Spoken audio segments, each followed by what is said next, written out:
En 1967, des policiers ont ouvert le feu sur des Guadeloupéens. Il y a eu des dizaines de morts et pourtant la France a gardé le silence pendant plus de 50 ans.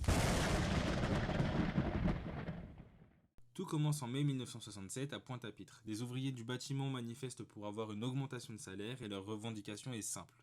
Vivre dignement et être augmenté sur une île où déjà tout est cher et bien plus qu'en métropole. Mais le climat reste tendu. Les tensions raciales, économiques et coloniales bouillonnent depuis bien trop longtemps sur l'île. Et quand la manifestation dégénère, l'État envoie la répression. Des policiers, des CRS, des militaires qui tirent à balles réelles sur la foule. Des manifestants, des commerçants, des passants, certains sont abattus en pleine rue alors que d'autres disparaissent, on ne retrouvera jamais leur corps. Officiellement, on parle de 8 morts, mais les témoins, les familles, les archives locales parlent de plus de 80 victimes. Et le pire, c'est que pendant des décennies, l'État a tout nié. Aucune enquête, aucun procès, aucun hommage. Ce massacre n'a jamais été reconnu comme un crime d'État et il n'apparaît nulle part dans l'histoire de la France, ni dans les manuels, ni ailleurs, comme si ces morts n'avaient jamais existé. Et pourtant, 1967, c'est pas le 18e siècle, c'est pas le Moyen-Âge, c'était hier. C'est la France des 30 glorieuses, celle qui se dit moderne, démocratique, égalitaire. Mais pour les Guadeloupéens de l'époque, c'est la preuve qu'ils étaient considérés comme des sujets à mater et pas comme des citoyens. Aujourd'hui encore, les familles et les survivants réclament la vérité.